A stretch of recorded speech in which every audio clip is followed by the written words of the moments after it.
Alhamdulillah hari ini buat Ibu Faira Idris dan DPD terima kasih banyak. Semoga ini menjadi langkah awal yang baik adanya hubungan antara rakyat dan wakil rakyat di negara kita Indonesia. Omikron ini sendiri memang penularannya cepat, tapi hospitalitasnya itu rendah. Ya, hospitalitasnya rendah. Jadi ini yang kadang-kadang membuat kita bingung. Dari Kemenkes juga ada pernyataan seperti itu, bahwasanya Omikron ini penularannya cepat, tapi hospitalitasnya rendah. Ciri-cirinya sama aja, batuk pilek gitu. Nah, karena hospitalitasnya rendah, jangan ditakut-takutin rakyat sama kematian. Ya, jadi seolah-olah penyebarannya luar biasa. Enggak, sakitnya sama aja. Ya, jadi kadang-kadang cara membangun narasi ke masyarakat itu jangan yang menimbulkan ketakutan. Ya, jadi masyarakat ini perlu informasi yang jelas. Jangan menceritakan Omikron sudah tersebar, tapi kita nggak diceritakan tentang hospitalitasnya. Ya, angka kematian yang kemarin tinggi itu, yang dikatakan COVID sampai 4 juta lebih, itu sebutkan juga PCR berapa, antigen berapa, rapid test berapa, yang di COVID kan berapa. Karena sampai hari ini kami tidak menemukan orang yang meninggal karena COVID dilakukan otopsi klinis. Belum ada. Satu orang pun belum ada. Adik dari Vicky Fatun namanya Trio Fauki, bulan Ramadan meninggal dunia karena habis divaksin AstraZeneca. Dan ini perlu anggota DPD tahu. Setelah meninggal, ibu beliau minta diotopsi. Mau untuk otopsi karena untuk masyarakat Indonesia katanya. Dilakukanlah otopsi, diangkat jenazah dari dalam kubur. Dilakukan otopsi, dilakukan pemeriksaan. Tapi setelah diangkat, tidak ditemukan ada penyebab kematian lain. Tapi begitu ibunya tanya, apakah penyebabnya karena vaksin? Kami tidak bisa memastikan itu. Lalu apa? Orang habis divaksin, nggak punya penyakit bawaan, dan anak masih umur muda, 22 tahun, mudah-mudahan di tempat yang baik. Ya, seorang ibu perasaannya gimana melihat anaknya begitu? Baik, kami masuk ke pendahuluan dulu, Bu. Sudah hampir 2 tahun pandemi COVID-19 berlangsung, semenjak diumumkan oleh World Health Organization, WHO pada bulan Maret 2020. Di Indonesia, adanya pandemi COVID-19 tentu memberikan dampak yang sangat besar pada gaya hidup masyarakat. Dan tidak hanya itu, tapi pandemi ini juga memberikan dampak pada seluruh sektor di Indonesia, mulai dari industri, pendidikan, transportasi, ekonomi. Berdasarkan data dari Badan Pusat Statistik, pada tahun 2020, jumlah pengangguran di Indonesia mengalami peningkatan sebesar 3,77% dibandingkan tahun sebelumnya. Peningkatan ini disebabkan oleh beberapa hal, seperti PHK, kebangkrutan usaha, maupun hilangnya pekerjaan sebagai dampak pandemik. Ini dimulai sejak diberlakukannya PSBB di awal pandemi, membuat dampak yang sangat signifikan kepada perekonomian rakyat Indonesia. Penurunan perekonomian ini juga menurunkan sektor transportasi, di mana rakyat lebih memilih di rumah karena peraturan pembatasan sosial berskala besar atau PSBB, dilansir dari portal berita BBC. Penerbangan harian turun sebanyak 80% pada awal PSBB. Di beberapa kawasan, perjalanan dihentikan sama sekali. Tidak hanya itu, biaya perjalanan semakin terasa mahal karena rakyat harus terbebankan dengan biaya PCR atau rapid test atau antigen sebagai syarat perjalanan. Dari sektor pendidikan anak menjadi sangat tidak efektif dengan adanya tatap muka yang berlarut-larut, penundaan tatap muka yang berlarut-larut, dan juga terjadinya pemaksaan terhadap anak-anak sekolah untuk melakukan vaksin. Ini saya garis bawahi, Bu. Anak-anak itu melalui jurnal resmi, dan situ juga ditandatangani oleh Bapak Aman B. Pulungan, sempat menjadi ketua IDAI. Cause fatality rate anak yang terinfeksi COVID itu 0,4 sekian persen. Artinya tingkat kesembuhan anak itu 99, sekian persen. Untuk tingkat kesembuhan seperti itu, mestinya pemerintah mengambil kebijakan tidak boleh ada mandatori vaksin kepada anak, karena tingkat kesembuhannya sangat tinggi. Dan ini sangat mengganggu, Ibu, khususnya orang tua. Akhirnya anak-anak itu melakukan sekolah banyak bebannya, Bu, karena mandatori ini Baru kali ini saya melihat anggota TNI, anggota polisi dengan seragam lengkap masuk ke sekolah, megangin anak, ketakutan psikis anak sangat terganggu dengan adanya mandatori ini. Dan ini akibat dari pandemi ini. Kejadian intimidasi ini juga terjadi di masyarakat luas, di mana kalau mereka tidak vaksin maka akan dipersusah untuk mengurus administrasi seperti KTP, SIM ataupun mendapatkan bansos.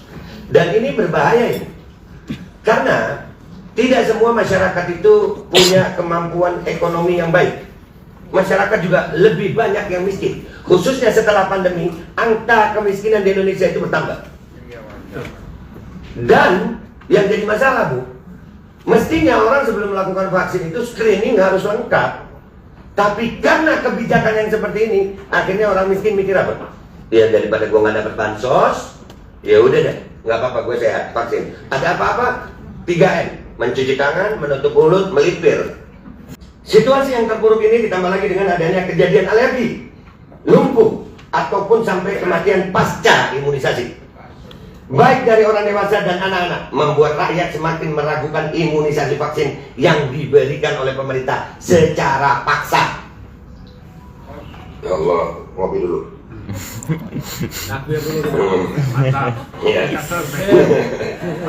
Bismillah. Dalam mencari akar masalah dari situasi di atas, izinkan kami menguraikan rumusan masalah tentang polimerase chain reaction atau yang kita kenal dengan PCR. Di mana sama-sama kita ketahui bahwa PCR digunakan untuk mendiagnosa penyakit ataupun virus COVID-19 pada saat ini. Masalah-masalah yang dapat dirumuskan adalah tepatkah PCR sebagai golden standard di dalam mendiagnosa COVID-19? Karena semenjak ada PCR, dokter beralih fungsi. Dokter nggak bisa mendiagnosa, padahal ilmu kedokteran itu adalah ilmu untuk diagnosa penyakit. Untuk COVID-19, semua penyakit didiagnosa ditentukan oleh PCR. Dokter nurut PCR, bukan PCR nurut dokter. Dan ini menjadi pertanyaan penting itu. Lah buat apa aku lihat kedokteran kalau yang menentukan seseorang itu sakit justru mesin, bukan manusia. Mesinnya nggak aku lihat. Yang kedua, harga PCR memang menjadi beban rakyat.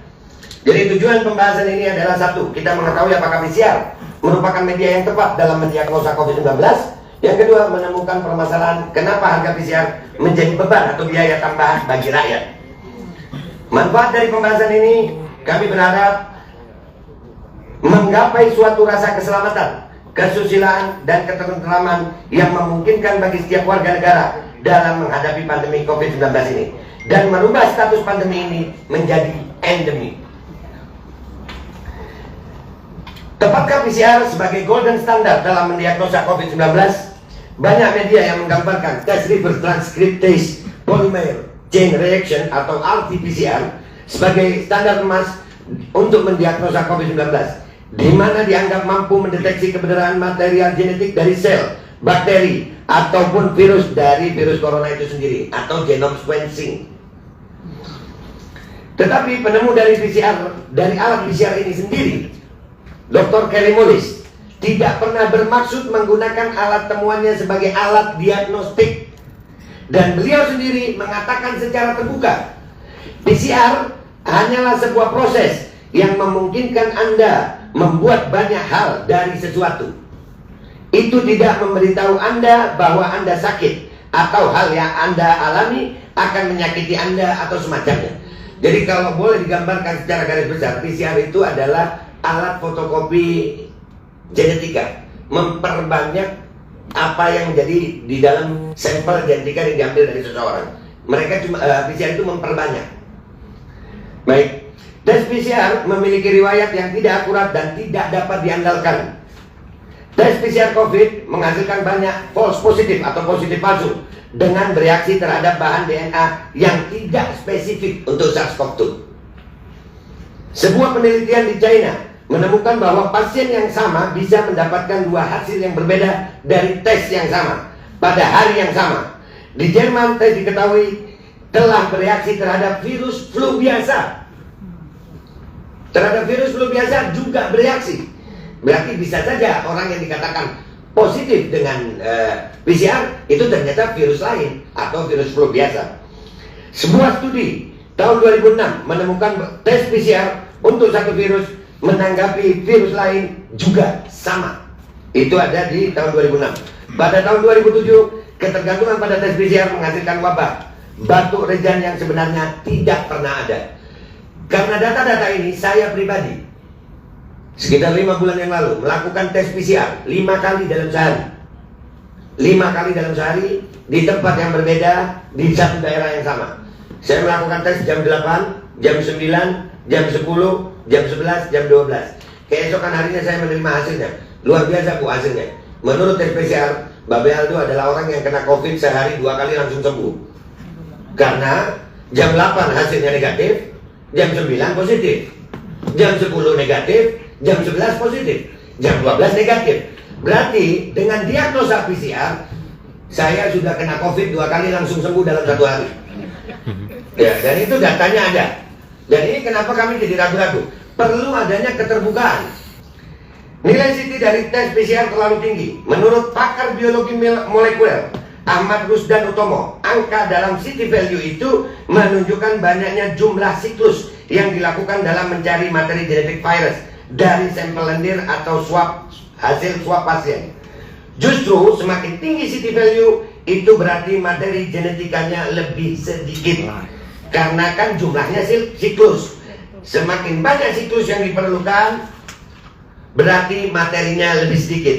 Malah bisa jadi nggak ada kalau sampai 40 nggak ketemu juga. Ya, PCR itu dia berputar Bu, itu siklus namanya.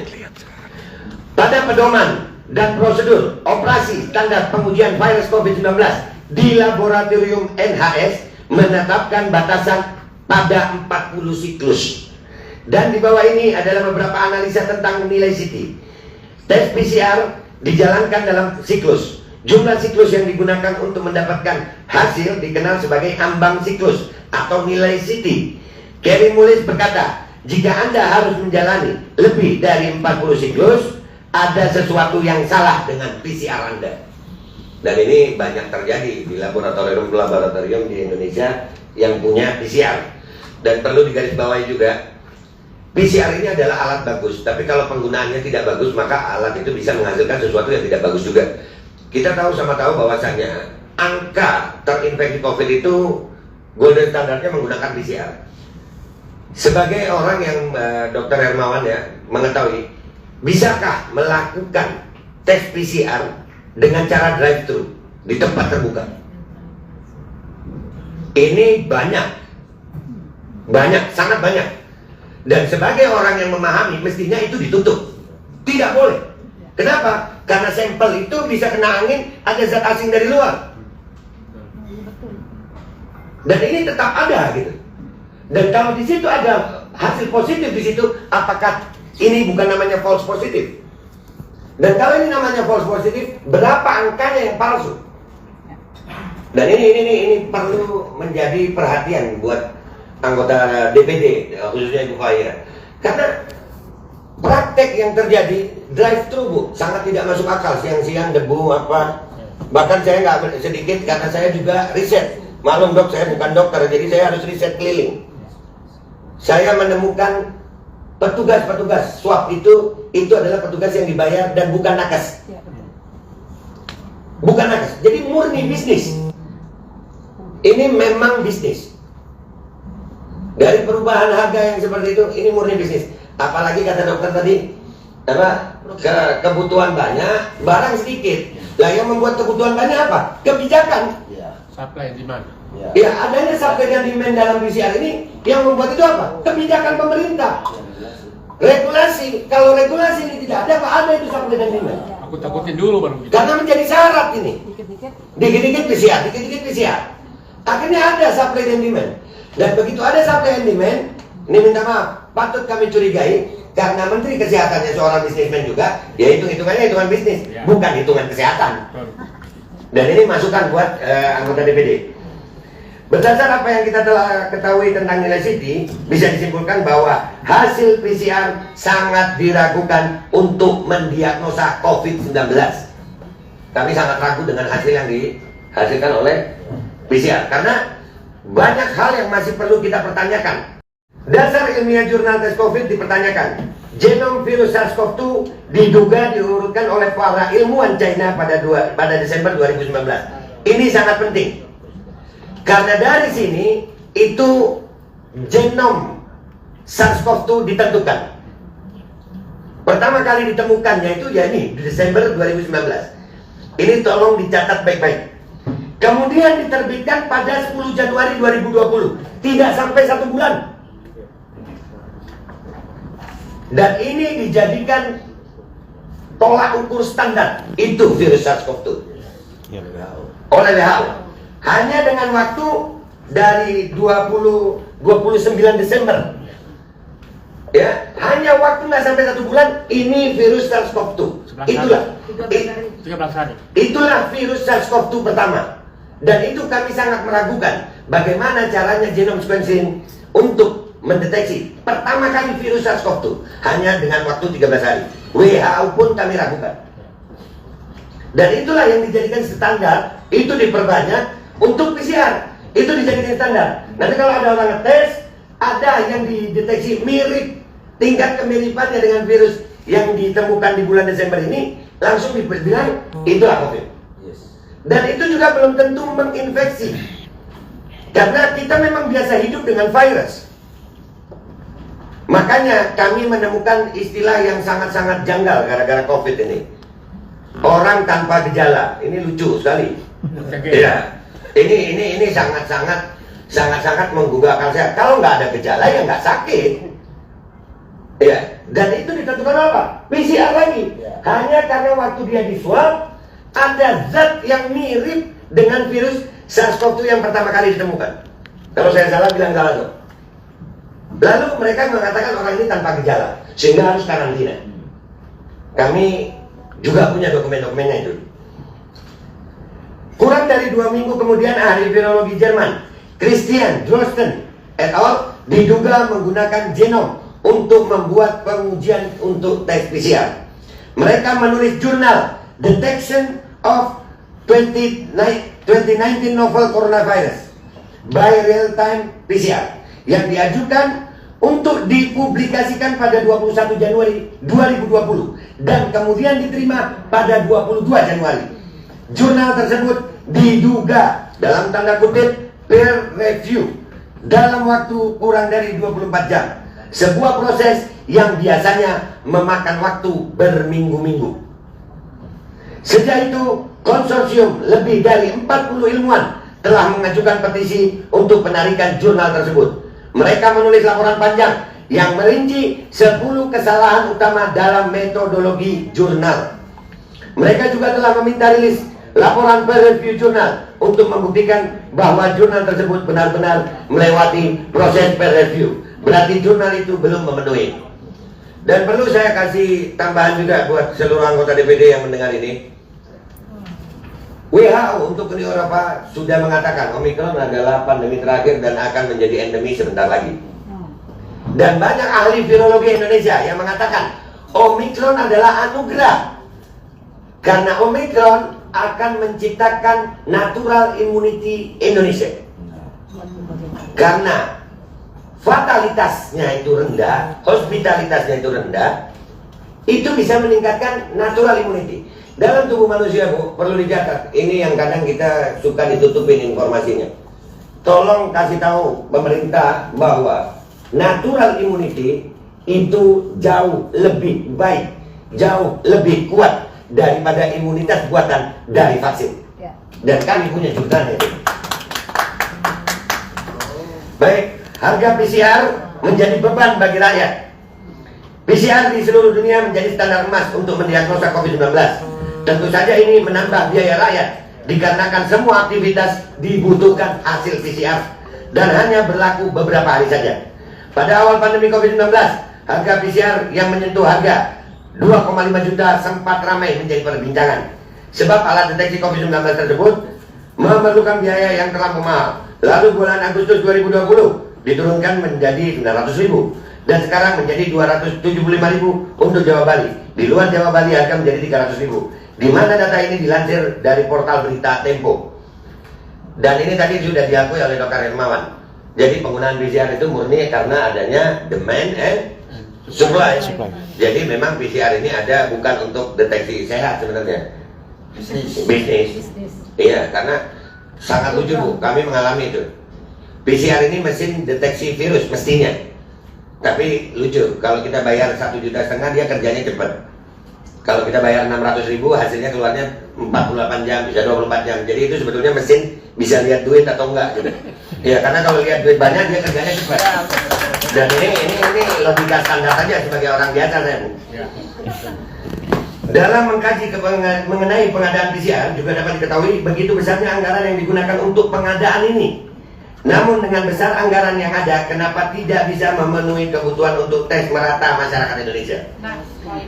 Ini juga menimbulkan polemik seperti indikasi pemborosan penggunaan anggaran, di mana hal ini justru menjadikan celah terjadinya indikasi korupsi dan tindak pidana penipuan.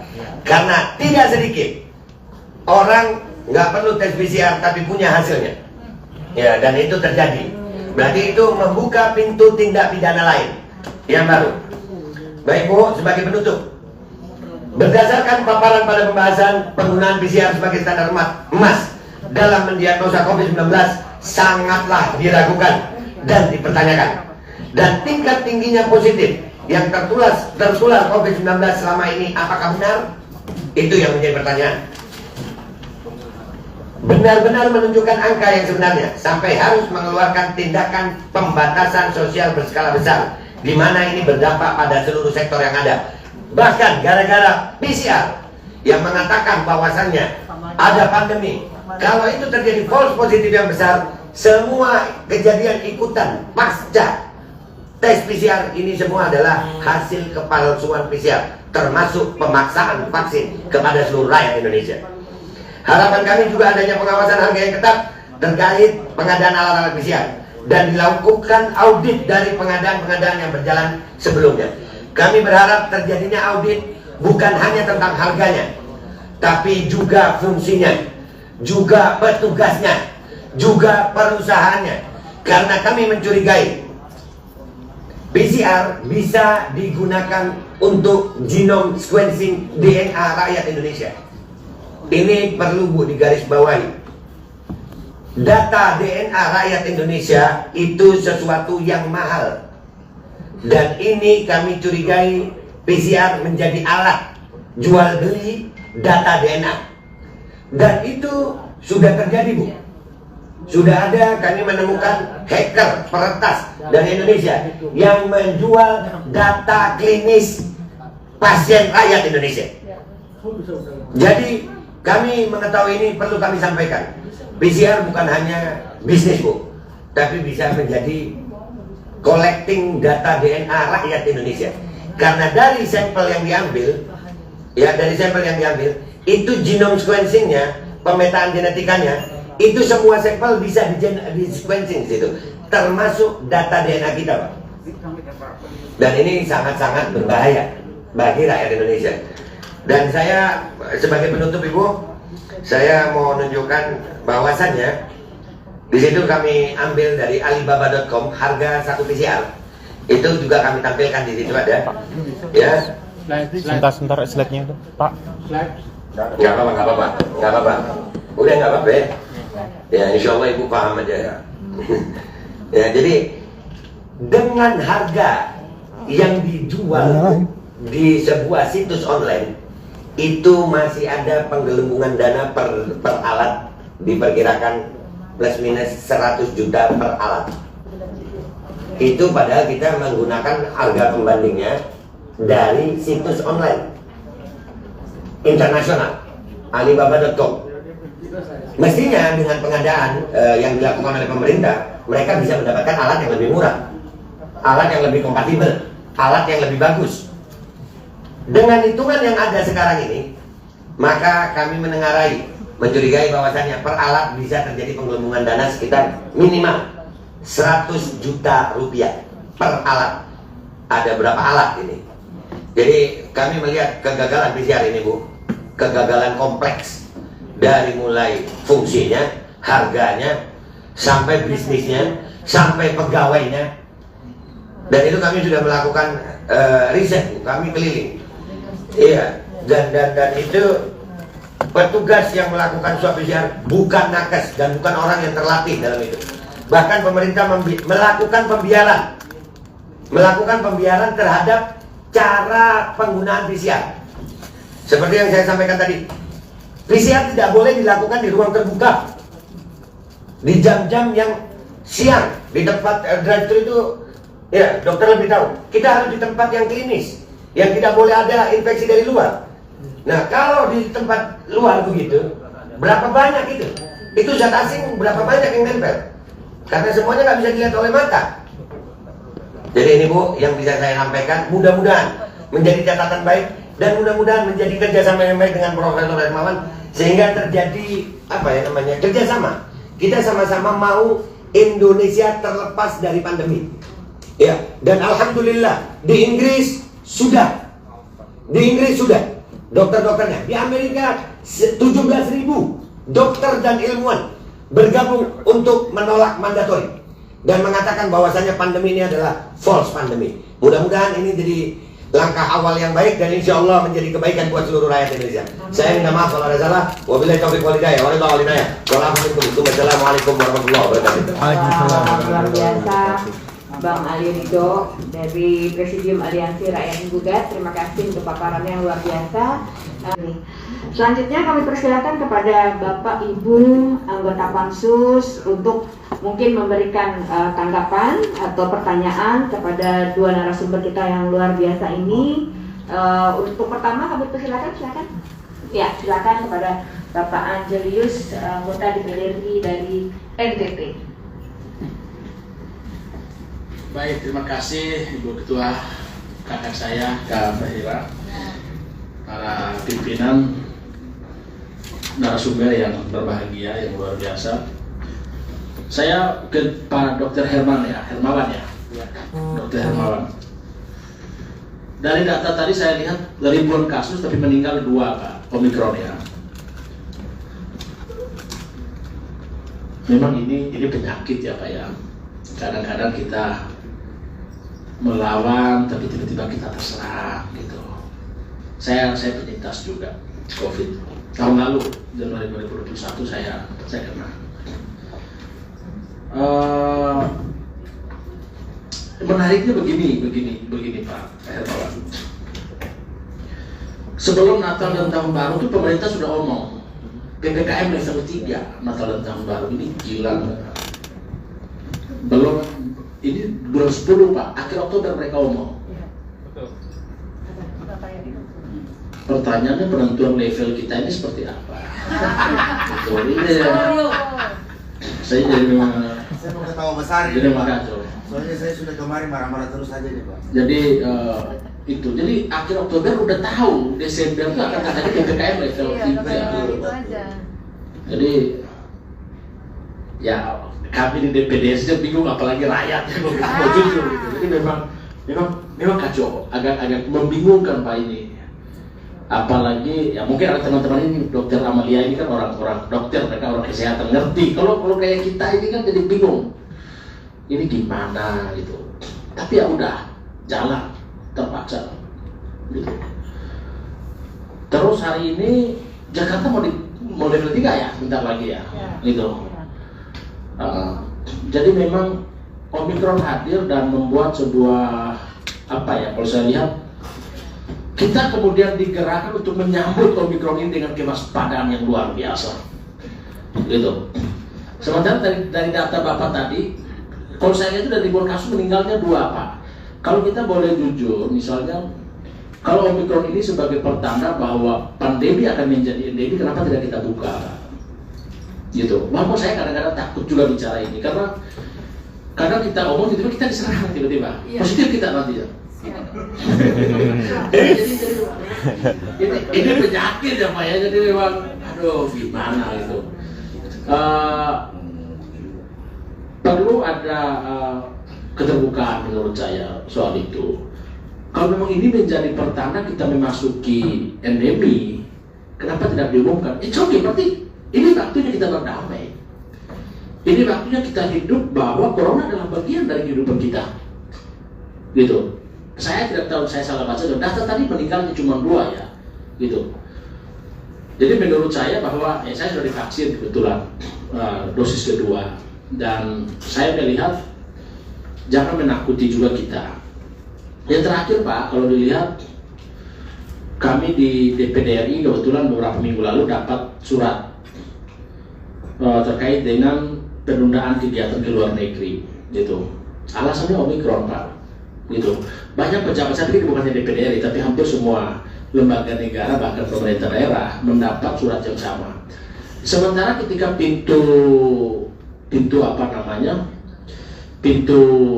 perhubungan kita ya, bandara kita juga dibuka, pelaku perjalanan yang dalam hal ini adalah masyarakat kita, rakyat kita dibiarkan. Pertanyaannya memangnya carrier itu hanya pejabat gitu, atau ada hal lain? Walaupun mungkin saya yakin Pak tidak bisa menjawab itu ya, karena Pak ahli kesehatan masyarakat. Bisa dijelaskan apakah kalau kami pejabat ini bisa bawa 10 Omikron, kalau rakyat cuma 1 gitu misalnya, makanya pejabat yang dilarang gitu. Karena maksud saya kalaupun strike bahwa ini berbahaya, tutup. Setengah-setengah, saya melihatnya Pak. Saya butuh persepsi lain Bapak selaku ahli kesehatan masyarakat, biar kami juga mengerti Pak, biar bisa mendapatkan gambaran yang utuh, komprehensif terkait dengan urusan ini. Itu untuk Pak Dr. Hermawan. Yang berikut terkait dengan Bung Ali Ridho ya. Kalau Bapak dari aliansi apa tadi Pak? Rakyat menggugat. Aliansi Rakyat Rakyat Menggugat. Saya 2016, saya anggota aliansi Tarik Mandat. Saya ATM. ATM dong. Ya. Saya ini anggota aliansi Tarik Mandat dari 2015 sampai 2018 awal. Ya. Gitu. Jadi soal sikap kritis, it's okay lah, Bang ya. Bang Ali udah divaksin sampai sekarang kan? Tidak mau. Belum ya? Belum. Komitmen, berarti bagus. ini menarik. Cuma memang, nah ini debatable kalau saya lihat ya. Kita berbicara soal benar apa enggak virus ini dan yang berikut terkait yang lain. Cuma maksud saya, kalau bisa yang lebih didorong itu, karena ini kami di Pansus PCR ini ingin melihat apakah ada hal lain. Pansus ini kalau nggak salah ini izin Ibu Ketua ya, Kak Fahira, kami itu memulai pansus ini karena kami melihat ada keterlibatan elit dalam tanda petik. Ya, betul. Gitu.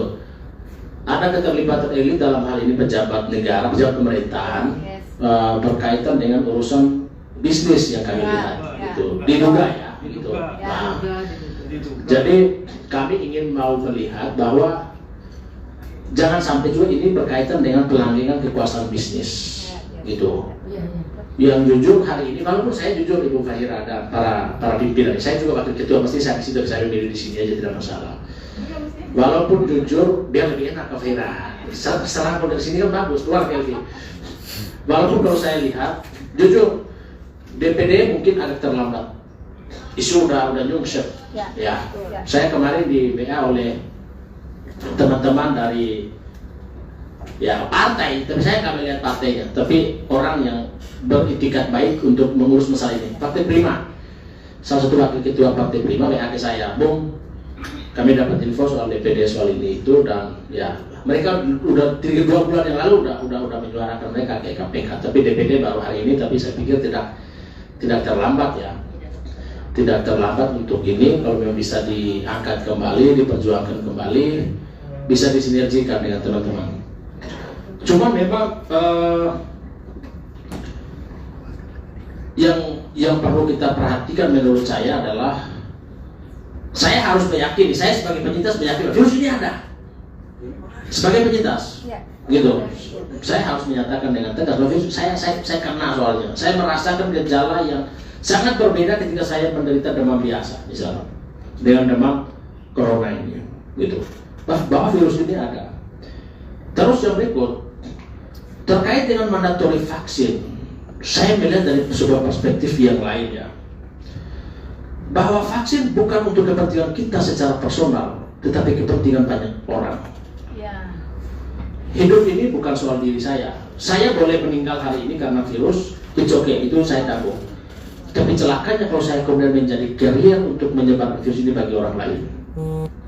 Jadi, nah ini kita diskusi.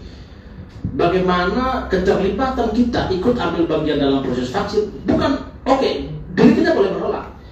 Tapi membayangkan kalau diri kita menjadi tempat transit virus yang kemudian menjangkit orang lain, itu yang mungkin bisa kita pikirkan dan diskusikan. Interupsi. Bisa. Silakan diskusi. Silakan, saya suka. Silakan. Kalau kemudian divaksin dan meninggal, bagaimana kira-kira? Enggak, sebentar Bang. Tapi kan Saya boleh saya bertanya. Pimpinan saya kira bisa ngatur rapat ini. Iya, jadi yang ngatur diskusi saya Pak ya, Pak Muslim ya. Ini Silakan, sekarang silakan. anggota DPD RI dulu, silakan Pak Wakil Pimpinan. Baik, terima kasih. Menarik. Abang siapa Pak namanya? Saya Muslim Arbi. Bang Muslim ya. Bahwa itu ada kasus ya, ada kasus kita dengar berita. Saya tuh menyayangkan satu, mungkin karena sekretariat terlambat ya dari penjelasan tadi. Saya tuh pengen dimunculkan juga data. Tadi diakui sendiri oleh Bang Ali Ridho. Kami diberitahu 2 hari yang lalu, 3 hari yang lalu, sehingga apa? Tidak bisa menjadikan data by data seperti yang disampaikan oleh Pak Hermawan. Sehingga saya orang jalanan gitu. Saya orang jalanan, tapi ketika berada di forum ini menyandingkan dengan Dr. Hermawan, mau tidak mau kita harus juga bersanding gitu, menyandingkan sesuatu yang akuntabel, harus menyandingkan sesuatu yang akuntabel gitu. Tapi tadi sudah diakui, waktu mungkin mepet, terlambat. Apakah sekretariat akan menyediakan waktu lagi untuk menyajikan data, untuk membantah, membanding dan lain-lain? Saya pikir nanti bisa didiskusikan. Bahwa ada kasus meninggal ini itu, ya tadi banyak misalnya berapa di mana itu kan mesti, tapi kan tadi sudah diakui di awal bahwa tidak cukup waktu untuk menyajikan itu di dalam PowerPoint. Ya kan? Buka Instagram, madam. Tadi sudah disampaikan seperti itu. Tapi poin bagi saya adalah hidup ini bukan untuk diri kita. Bahwa keterlibatan kita karena ini menjadi perang bersama, ini perang banyak orang, ini pertarungan banyak orang. Saya ini orang NTT yang mayoritas pemilih Jokowi, tapi saya tuh rela dihajar di NTT karena saya juga menyerang. Saya dari tahun lalu ketika Pak Jokowi ngomong berdamai dengan corona, saya orang yang hajar. Gagal, saya bilang. Negara gagal kalau ini bicara kita berdamai. Kalau ngomong soal itu saya pejuang. Yang begitu-begitu apapun konsekuensi bagi diri saya nggak ada urusan buat saya. Tapi berkaitan dengan tadi ya vaksin mandatori. Saya ke Rusia berapa bulan lalu ya, bulan 10 ke Rusia. Kenapa Putin harus kemudian bukan mengorbankan, menjadikan putrinya sebagai sampel? Karena di Eropa itu berbicara rights, hak warga negara itu ya bebas, dia mau vaksin apa nggak vaksin itu. Kita di Indonesia baru belajar.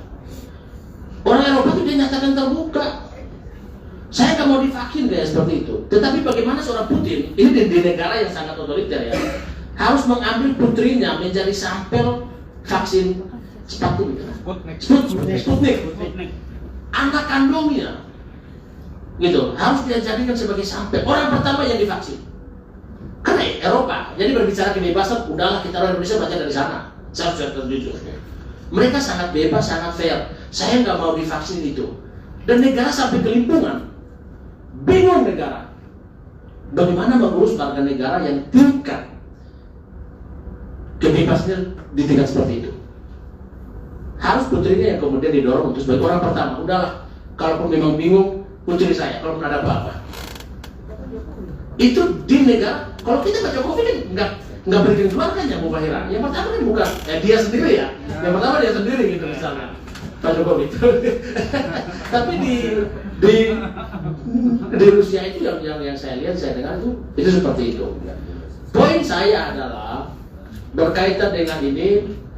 Saya menganggap luar biasa. Di negara demokrasi itu kita butuh banyak masukan, banyak hal-hal yang mungkin bisa dari pandangan yang berbeda. Tapi yang paling penting bagi saya adalah perlu disajikan data yang jelas, akurat, biar jangan terkesan kita kemudian dalam semacam membual gitu loh, dalam tanda petik gitu. Itu yang paling penting buat saya. Saya pikir itu dari saya. Terima kasih. Saya kembalikan ke pimpinan. Terima kasih Pak Anjelius. Memang Pak Ali Ridho sudah bilang sama saya terkait data nanti akan disusulkan. Nanti lewat email bisa ya atau nanti diserahkan kepada saya. Boleh saya jawab sedikit. Belum. Nah, nanti kita himpun dulu pertanyaan. Semua Ya, statement di situ selanjutnya ada kami referensinya di persilakan belakang Pak sendiri. Anak Agung, Tidak Agung, silakan. Senator dari Bali. Terima kasih Ibu Pimpinan. Yang pertama, saya mengapresiasi Bapak Dr. Hermawan Saputra dan juga Pak Ali Ridho dari Aliansi. Namanya saja Aliansi Rakyat Membuka dan selalu akan membuka. Nama dari nama saja, ya, sudah jelas. Aliansi Rakyat Membuka.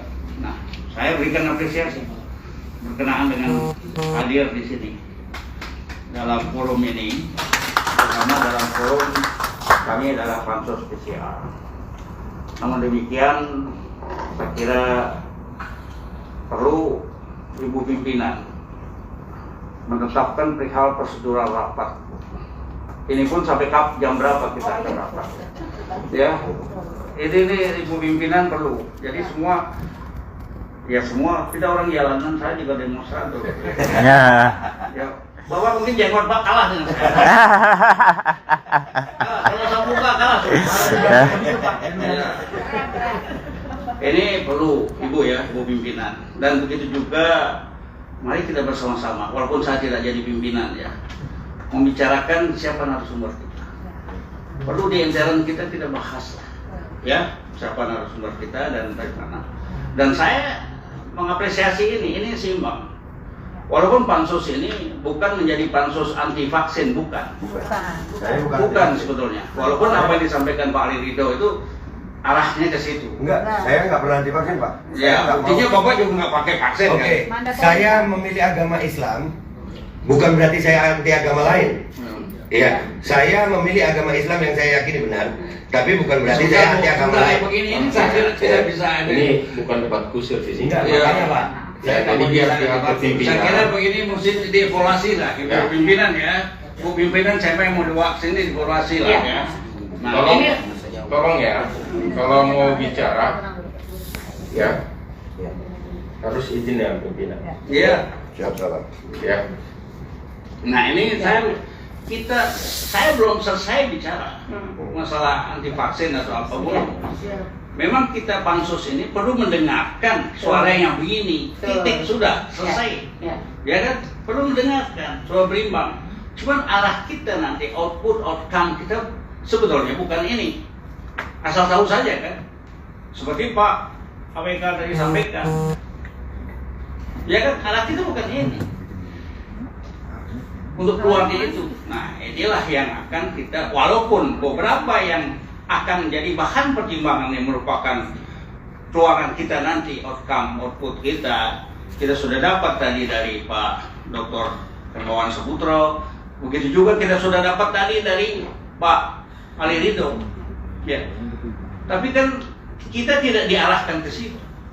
Pansus ini sudah mempunyai satu grand design, punya term of reference, punya ini, kemana arah kita? Seperti yang dijelaskan Pak AWK tadi. Ya kan? Itu cukup dulu satu. Nah yang kedua, itu Catur Mawi itu yang kedua, yang mungkin menjadi pemikiran kita ya, saya seorang orang tua di sini adalah, mari kita di dalam pansus sendiri kita bahas dulu, kita selesaikan dulu. Karena kita terus terang seperti Ibu Ketua tadi sudah sampaikan, kita belum pernah sempat kumpul untuk tahu Pak Dr. Hermawan dan Pak Ali Ridho. Ini baru pertama ngumpul sudah terjun bebas ini kan jadi begini jadinya. Bagus itu. Baru pertama muncul sudah terjun bebas jadi begini jadinya. Kita harus punya term of reference sendiri, ya kan? Ya, kita punya ini. Itu satu Bu Pimpinan. Yang ketiga yang ingin kami sampaikan di sini bahwa terus terang mungkin ada hal-hal yang bermanfaat seperti misalnya untuk ke depan dari Pak Dr. Hermawan, misalnya Indonesia selalu terlambat daripada negara lain hampir 1 bulan dalam menangani kasus, ya kan? Kenapa? Kan ini masukan yang harus. Begitu juga dari Pak Ali Ridho tadi, perihal komponen biaya PCR. Beliau tadi sudah menyampaikan berdasarkan atas mencari data di berapa. Itu mungkin menjadi masukan kita. Nah, oleh karena itu, Ibu Pimpinan, mari pertama adalah perihal ketika rapat. Ya. Kedua, perihal narasumber. Dan dari semua itu, mari kita lihat, kita buat term of reference kita sendiri. Saya kira mungkin itu. Dan terima kasih Pak Anak Muda Agung. Pertama mungkin tadi karena Bapak terlambat hadir, tadi sebetulnya di awal sudah dijelaskan. Bu, saya datang amat Bu, saya hadir waktu sebelum Ibu buka sidang ini. Oh, awal datang ya? Iya. Oh, sorry, maksud saya tidak hadir di rapat pertama. Oh iya. Rapat yang pertama kita sudah bahas bersama pimpinan lain mengenai POR dan lain sebagainya. Dan hari ini narasumber kita memang 2 orang, ya. Makanya Bapak Ibu nanti sudah pilihan tim juga. Cuman mungkin nanti untuk Bapak Ibu peserta kita nggak ada sesi untuk ini ya, untuk bicara karena yang bicara memang hanya narasumber ini aja Pak tadi. Yang lain-lainnya sudah terini dengan baik dan waktu rapat kita sampai 18.30 waktunya 3 jam. Tapi mungkin karena maghrib nanti kita akan lebih percepat. Nah, ada lagi dari anggota Ibu Dr. Amalia, silakan. Assalamualaikum warahmatullahi wabarakatuh. Saya sudah mendengar beberapa dari Pak Dr. Hermawan dan juga dari Aliansi Rakyat Menggugat. Mungkin yang pertama yang menjadi catatan untuk kita Bu, dari Pak Ali Ridho tadi memang menjadi masukan yang sangat baik bagi kita mengenai cara pemeriksaan itu. Memang logikanya pemeriksaan secara drive-thru itu memang tidak steril, apalagi sampelnya yang diambil COVID itu bisa berkembang di udara gitu kan. Nah, di sini yang ingin saya sampaikan lebih kepada Dr. Hermawan. Ada beberapa pertanyaan yang sudah saya catat. Mungkin ini sebagai ahli dari kesehatan masyarakat mengenai varian baru yang ada saat ini. Saat ini kan orang-orang, saya belum tahu pasti dari dokter seperti apa gejala klinisnya, namun yang kita dengar hanya seperti flu biasa. Apa yang akan terjadi proyeksinya jika kita menganggap ini sebagai flu biasa? Kita sudah membebaskan diri. Kemudian, apakah tracing yang dilakukan saat ini sudah benar dengan cara PCR sebagai syarat penerbangan, tetapi kita masuk mall nggak pakai PCR, ataupun kita melakukan perjalanan darat itu ya bebas-bebas saja, sedangkan kontak kita itu akan lebih lama dengan di darat maupun masuk mall, dan mungkin rapat seperti ini juga lebih lama gitu dibanding dengan naik pesawat. Dan bagaimana idealnya? Kemudian mengapa metode pemeriksaan PCR ini berbeda di Indonesia ini Pak?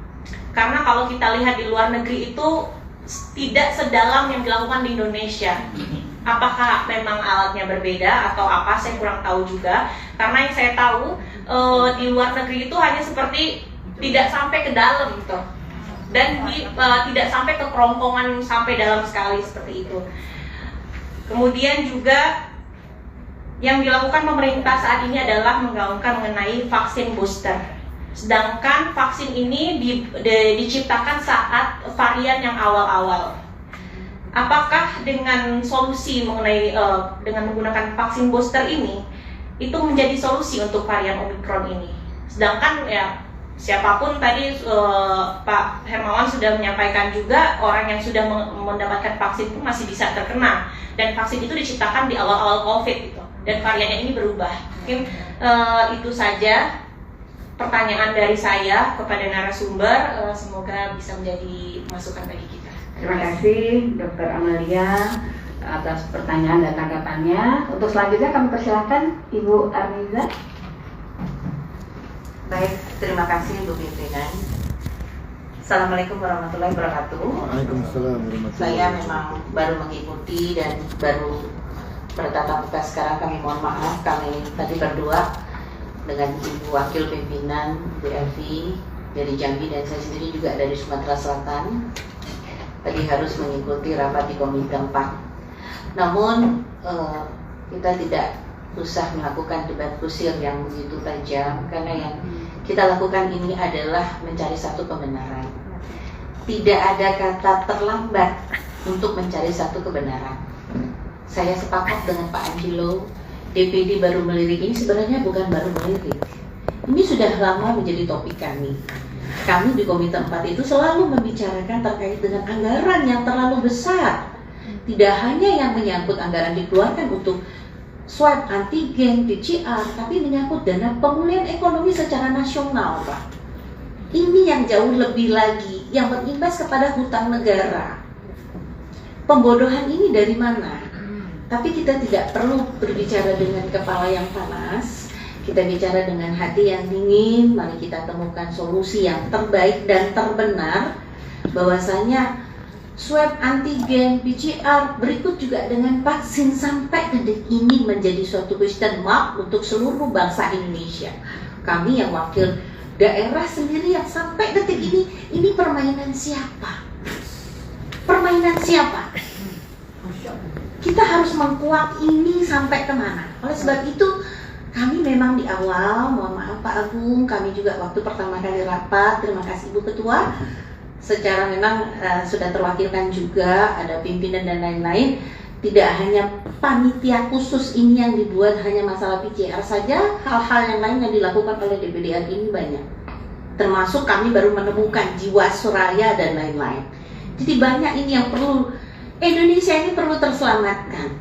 Ini adalah topik bukan dianggap sepele sebenarnya, tapi kita seluruh rakyat Indonesia ini harus bersama-sama mengungkap ini yang menjadi satu rahasia yang sebenarnya ada beberapa yang sudah paham tapi takut mengungkapkan.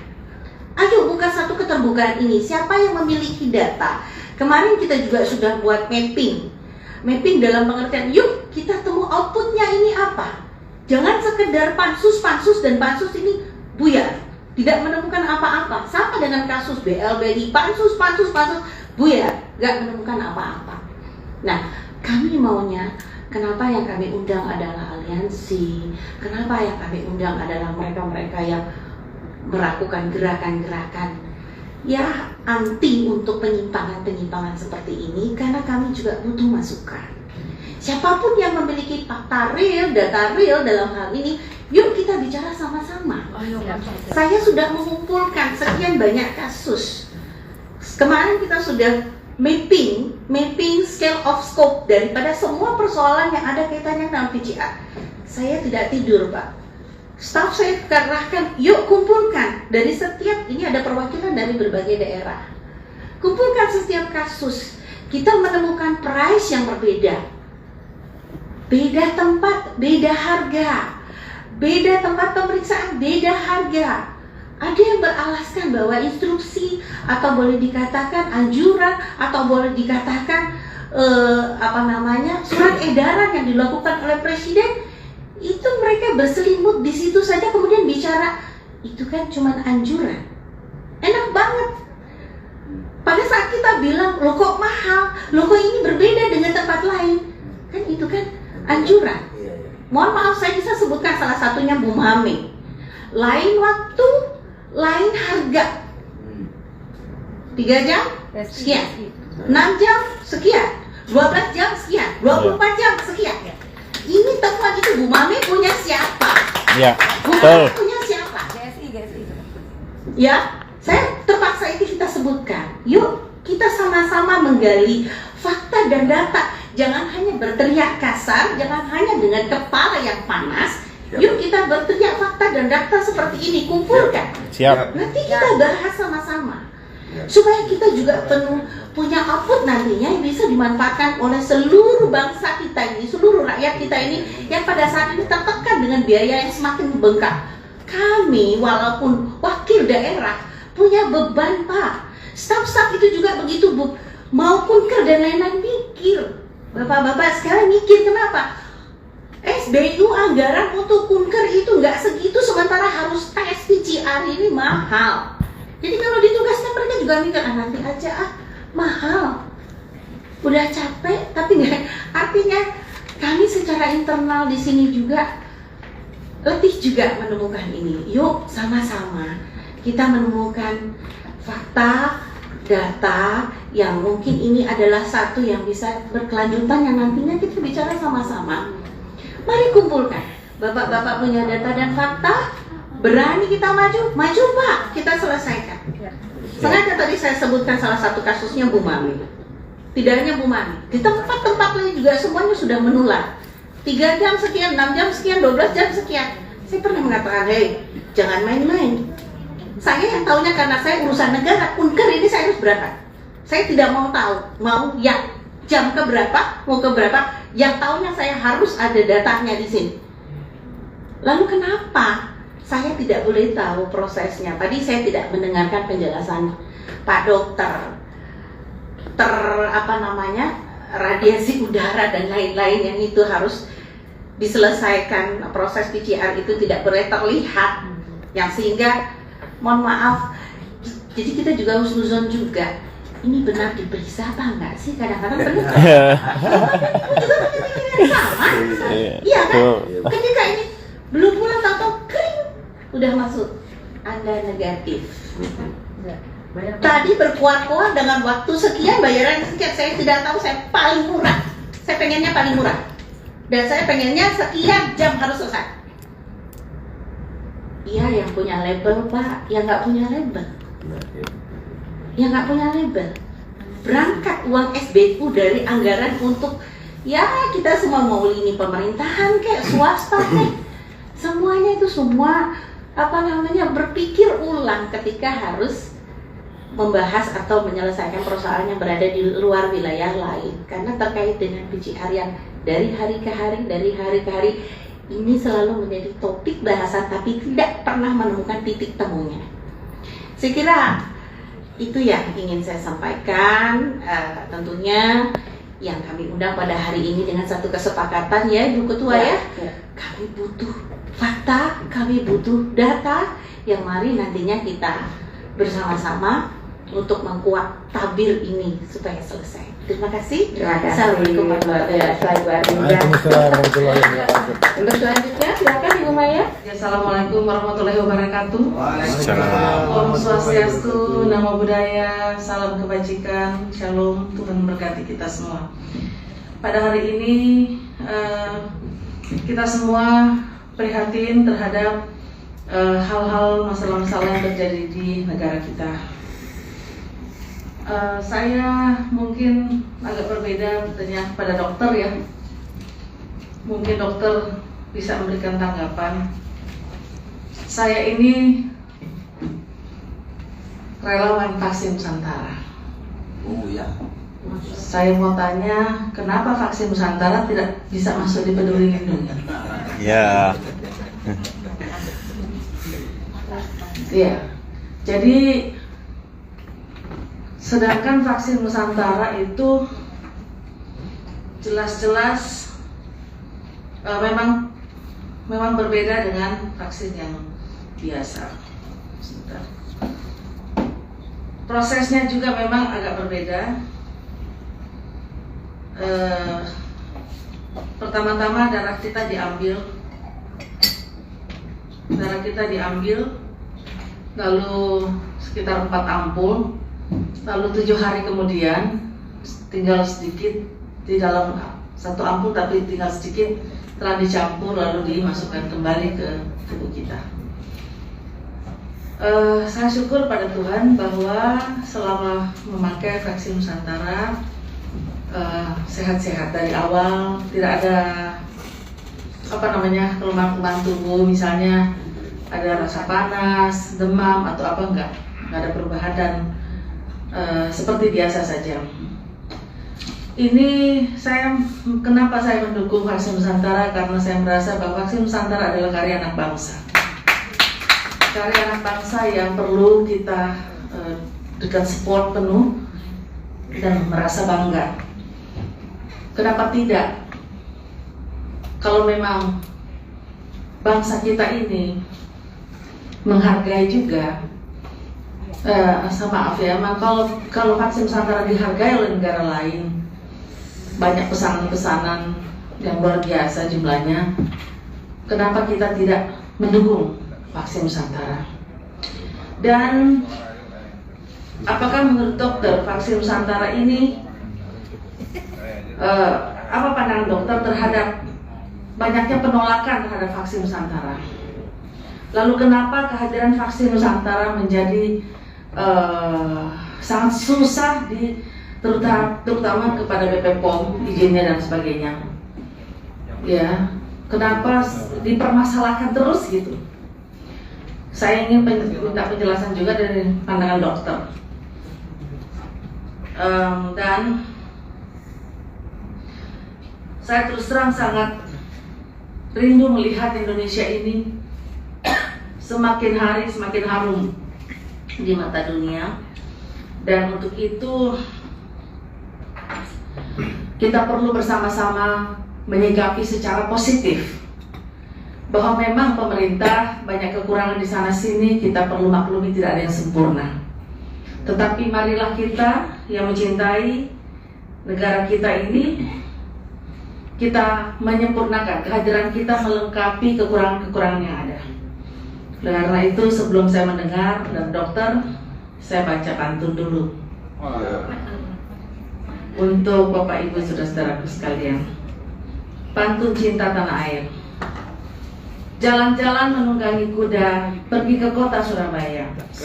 Jika kamu mengaku cinta kepada negara, mari bersama kita pertahankan negara. Yes.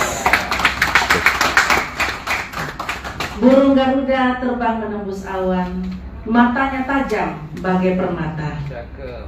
Negeriku yang cantik dan menawan, Indonesia tanah airku tercinta. Terima kasih. Dan hari ini kebetulan sore kita sampai sore sudah hampir malam. Saya ingin menyampaikan bahwa sore hari main petak umpet, kalau main tak boleh usil. Marilah hidup sehat, sehat itu mahal, amat mahal. Terima kasih. Assalamualaikum warahmatullahi wabarakatuh. Om Santi, Santi, Santi. Om, Tuhan memberkati kita semua. Amin. Terima kasih Ibu Maya Nasir yang cantik. Dari meja pimpinan ada Ibu Elsiana yang akan memberikan tanggapan atau pertanyaan. Silakan Ibu Elsiana. Bismillahirrahmanirrahim. Assalamualaikum warahmatullahi wabarakatuh.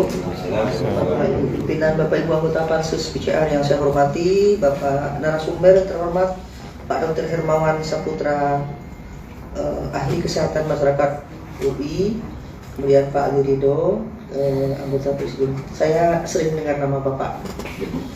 Dia juga di media ini orang ini. Kita juga sudah merencanakan rapat dengan Ibu Siti Badila Supari dan Dr. Terawan bertahap lah itu. Kemarin kami rapat dengan Menteri Keuangan, Pak. Saya sampaikan ke beliau karena anggaran 2022 itu masih 200-an miliar untuk Kementerian Kesehatan itu, selain anggaran ini untuk COVID ini. Lalu saya bilang terang benderang kalau mata saya ya, bahwa PCR ini bisnis itu. Kalau ngomongin protek rakyat, kenapa naik kereta api tidak di ini gitu. Terus kalau dihilangkan aja gimana Bu Menteri gitu. Jawaban beliau simpel aja, kita ini bagian dari dunia. Jadi jangan sampai dunia menganggap Indonesia tidak memprotek rakyatnya. Jadi betul juga mungkin ya, bagian dari dunia kita harus mengikuti apa kata dunia gitu ya. Tetapi efeknya lupa juga gitu. Kita mau ke Bengkulu misalnya, nggak usah nginap, nanti tusuk hidung kita 2 kali. Ya kan Pak, mau ke Bali nggak usah, nanti PCR-nya mahal segala macam. Saya ke MMC itu juga 800-an diminta, nggak ada itu PCR 275 di rumah sakit MMC itu. Nah, Pak Dokter, ada nggak cara lain untuk menunjukkan ke dunia bahwa kita memprotek tetapi kita tidak di PCR gitu.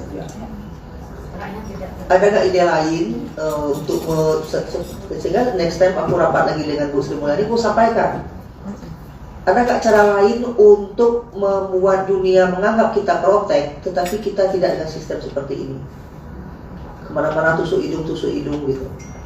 Dan menurut saya, untuk pandangan saya, Omikron itu kemudian bisa flu gitu kan. Nggak ada Omikron, saya bilang kan. Ini kan sakit biasa. Masa asal sedikit ada radang alat pernapasan itu sudah diklaim itu berkaitan dengan COVID gitu. Yang paling parah sekarang itu adalah pemaksaan COVID terhadap anak SD. Saya urusan dapat WA, kalau anak saya kelas 2 SD tidak mau divaksin, itu dia disuruh sekolahnya daring. Nah, mudah-mudahan pansus kita ini cepat selesai, kita bisa mereform. Nggak perlulah vaksin untuk anak-anak itu. Tetapi kita kan tentu berdasarkan kerja politik, Pak. Jadi terima kasih banyak masukan-masukannya hari ini. Cepat selesai, salah satu reform kita nanti, kita tidak usah divaksin lah anak-anak itu. Iya, Bu. Ya, tentunya yang begini tentu lewat pekerjaan rapat-rapat seperti ini, Pak. Dan lembaga resmi yang mensuarakannya. Nanti ini tercatat di lembaga negara, rapat-rapat kita seperti ini. Terima kasih, Bu Ketua. Terima kasih, Ibu Elviana.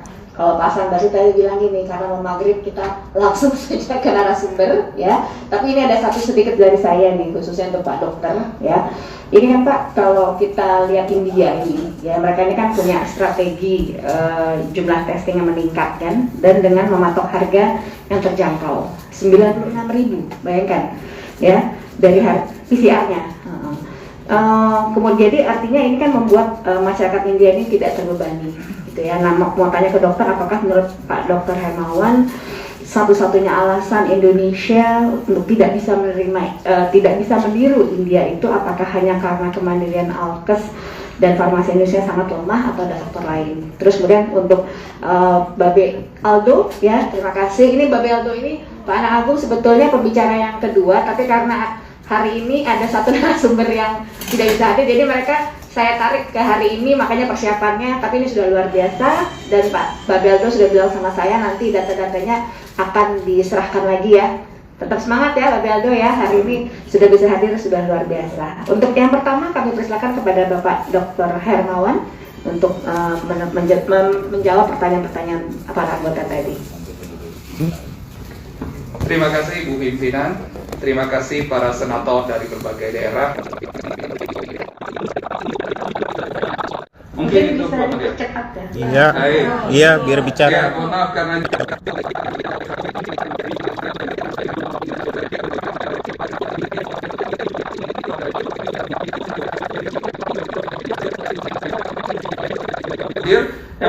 ini dokter karena waktu kita nggak.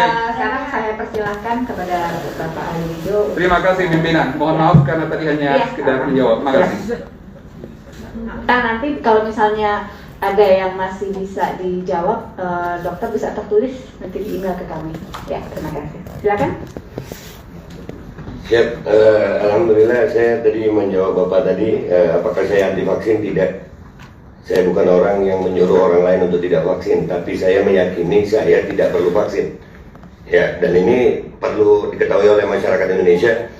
Mau sehebat apapun obat, mau sehebat apapun narasi mereka, tidak boleh ada pemaksaan terhadap rakyat Indonesia. Intinya adalah di pemaksaan. Kebijakan-kebijakan yang memaksakan itu salah. Karena jangankan obat-obatan, jangankan obat-obatan, makanan pun kita ada alergi. Makanan biasa, ikan ada alergi, itu nggak bisa satu orang menerima makanan yang sama dengan orang lain, walaupun tujuannya baik. Karena proses screening di lapangan itu salah. Karena kebijakan itu telah menekan rakyat Indonesia yang miskin. Akhirnya mereka menggampangkan screening. Kadang mereka menyembunyikan komorbidnya hanya karena untuk mendapatkan sertifikat vaksin supaya bisa bekerja, supaya nggak dipecat, supaya bisa berjalan, supaya bisa dapat bansos. Dan ini kalau terjadi korban selalu, selama ini tiap ada korban dari vaksin selalu dikatakan komorbid. Selalu komorbid, belum makan, belum sarapan. Ini yang terjadi. Dan kalau ada COVID sama komorbid, yang salah COVID, tanpa diotopsi juga. Jadi ini perlu diperbaiki. Dan yang paling penting adalah kami sudah bosan dengan narasi yang begitu tadi. Ini banyak banget begitu di media sosial. Kami berharap DPD mengajak Kemenkes dan pihak terkait untuk benar-benar diskusi debat terbuka, seperti yang pernah kami minta kepada Kemenkes. Dan kami sudah meminta itu dengan jalur surat resmi. Mereka menjanjikan itu, tapi begitu kami datangin mereka nggak mau. Jadi setiap terjadi diskusi itu akan menemukan jalan keluar. Jangan menganggap kami ini anti pemerintah, bukan. Kami orang yang punya data juga. Walaupun saya bukan dokter, bukan berarti di era keterbukaan informasi seperti ini saya tidak bisa mendapatkan informasi yang sama. Demi Allah, apa yang dokter sampaikan tadi sangat panjang dan masih sangat debatable. Dan saya melihatnya tadi jawaban panjang saya hanya dapat waktu sisa seperti ini. Tidak efektif sama sekali. Kami berharap ada pertemuan berikutnya. Jangan timbul kesan bahwasannya diskusi hari ini adalah diskusi jebakan. Kami ditemukan dengan pihak yang berpendapat beda, tapi kami tidak diberikan waktu yang sama untuk menyampaikan apa yang kami yakini benar. Yang kedua lagi, masalah apa yang dokter sampaikan tentang masalah pandemi ini. Dari mulai awal pandemi sampai hari ini, kita selalu menggunakan cara yang sama untuk situasi yang sama, tapi mengharapkan hasil yang berbeda. Itu omong kosong. Pandemi dari awal, ya begini pandemi. Selalu cara yang sama. PPKM, PSBB, apapun namanya, pembatasan, pakai vaksin 1, vaksin 2, vaksin 3, tidak merubah apa-apa. Tidak ada perubahan apa-apa. Apa hasilnya sampai hari ini? Nggak ada. Nggak ada, ekonomi masih turun, pembatasan masih ada. Kami perlu cara yang lain, dan kami punya itu. Dan itu pernah dilakukan oleh Indonesia. Tahun 2004, Ibu Siti Fadila Supari, mudah-mudahan beliau umur panjang sehat afiat. Beliau berani mengambil langkah beda dari WHO. Dan Indonesia bisa. Kenapa Indonesia takut untuk berbeda dari WHO? Dan tadi disampaikan bahwasanya Indonesia nggak mau melindungi, nggak sama kayak dunia lain. Untuk berbeda dengan dunia lain itu bukan berarti jelek. Bahkan Indonesia sudah pernah melakukan itu, dunia yang ikut Indonesia. Dan itu dilakukan oleh Ibu Siti Fadila Supari. Tadi Pak Anggiri juga bilang, kita jangan egois, jangan mikirin diri sendiri, nggak divaksin itu bisa jadi carrier. Buktinya sudah divaksin lengkap masih bisa menjadi carrier kok. Bahkan Omikron itu terjangkit dari orang-orang yang sudah divaksin lengkap. Jadi jangan bilang bahwasanya kami yang tidak vaksin ini adalah berbahaya bagi yang tidak vaksin. Kebalik, yang sudah vaksin bawa varian baru buat kami. Kami masih harus tertular dengan varian lama. Tapi gara-gara yang sudah booster, malah Omikron itu datang.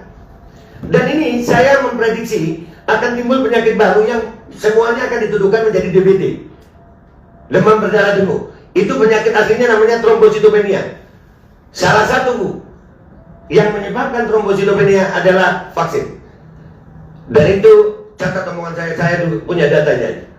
Akan banyak anak-anak yang didiagnosa trombositopenia dan mereka akan langsung mengatakan itu DBD. Padahal periksa apakah benar DBD, apakah benar DBD atau itu efek vaksin. Dan itu sudah terjadi di beberapa daerah. Makanya kami sampai hari ini tetap fokus dari mulai masalah PCR, karena kami tahunya di sini PCR. Kalau kami tahu diskusinya hari ini seperti ini, demi Allah Bu, saya siapkan semua datanya karena sudah siap. Ini akan timbul penyakit yang namanya trombositopenia dan akan mereka katakan itu DBD. Dan itu sudah terjadi di beberapa daerah. Dan itu penyebabnya adalah vaksin. Jadi buat saya Bu, insya Allah ini menjadi diskusi awal. Ya mudah-mudahan juga ada anggota DPD yang lain. Kami rakyat Indonesia, walaupun tidak punya latar belakang pendidikan yang mungkin mumpuni, tapi kita harus tahu bahwasanya sekarang ini sudah era keterbukaan informasi publik. Dan di belakang kami juga punya tim ahli Pak. Dan saya belajar dengan Ibu Siti Fadila, saya juga belajar dengan Profesor Isadun Nursi, saya belajar dengan tokoh-tokoh lain yang juga mempunyai keahlian dalam bidang ini. Kami berharap DPD bisa memfasilitasi kami dengan pihak Kemenkes untuk merubah aturan mandatori. Karena mandatori vaksin ini sangat merugikan rakyat Indonesia, khususnya rakyat miskin. Karena rakyat miskin akhirnya terpaksa vaksin melalui proses screening yang tidak benar. Karena mereka terpaksa, mereka nggak bisa makan. Mereka vaksin karena nggak bisa makan, bukan karena mau sehat. Mereka vaksin karena mau kerja. Mereka vaksin karena takut anaknya nggak sekolah. Mereka vaksin untuk dicabut fasilitas jaminan fasilitas sosialnya, nggak bisa kerja, nggak bisa gerak. mereka vaksin karena itu. Sementara proses screening, kata Bapak tadi ini, screening itu harus ketat, nggak boleh sembarangan, nggak boleh cuma ditanya, sudah pernah kena COVID apa enggak? Gimana ngomong itu sama orang daerah kalau nggak dites? Bagaimana tahu itu titer antibody kalau tidak dilakukan tes? Mestinya untuk melakukan vaksinasi, lakukan tes titer antibody setiap melakukan vaksin, tapi nggak pernah ada. Karena apa? Kebijakan. Sekali lagi, gara-gara mandatori vaksin, kami sudah melihat keanehan-keanehan yang terjadi sama anak bangsa. Bagaimana TNI yang tupoksinya mestinya menjaga kedaulatan negara Indonesia dari serangan negara luar, sekarang TNI menjadi pembekap anak kecil untuk divaksin. Untuk PCR, saya berharap akan ada pertemuan berikutnya. Kalaupun kami tidak diberikan pertemuan berikutnya, saya akan buatkan satu file video untuk DPD. Kami akan bongkar dari awal sampai akhir. Dan mudah-mudahan itu bisa menjadi dasar bagi DPD. Karena kuncinya ada di PCR. PCR adalah alat yang tidak pantas dipakai untuk menentukan sebuah negara ada pandemi. PCR harus dihapuskan. Itu aja closing statement dari saya. Terima kasih banyak kepada Dr. Hermawan Saputra dan juga Bapak Alindo ya. Dari RPPU kali ini kita banyak mendapatkan beberapa poin penting ya. Mudah-mudahan nanti ini karena baru pertemuan pertama, Bapak semangat ya. Masih ada pertemuan yang selanjutnya. Nanti ngobrol sama teman ini tidak ditutup Pak. Ini hanya menutup rapat, nanti kita ngobrol lagi. Siap. Ya, semangat ya. Demikian, saya mengucapkan terima kasih. Mohon izin. Oh ya, izin sebentar. Saya tertarik kalau seandainya memang kita berlanjut kepada tim aliansi terutama. Ya. Dengan catatan, kita punya PR besar. Jadi kita besok kalau diskusi kembali, nanti kita bisa menjadi jembatan untuk mempertemukan dengan Kementerian Kesehatan. Siap. Woi. Tetapi mohon maaf, tetapi kita harus bicara dengan fakta dan data. Siap. Siap, Bu. Mohon maaf jangan terlalu ini dulu. Ya, kita mohon maaf. Yang pertama adalah PR data laboratorium uji klinis baik yang independen maupun yang pemerintah. Ya, sebentar, jangan emosi. Tenang, biar cepat, supaya kita bisa berlanjut.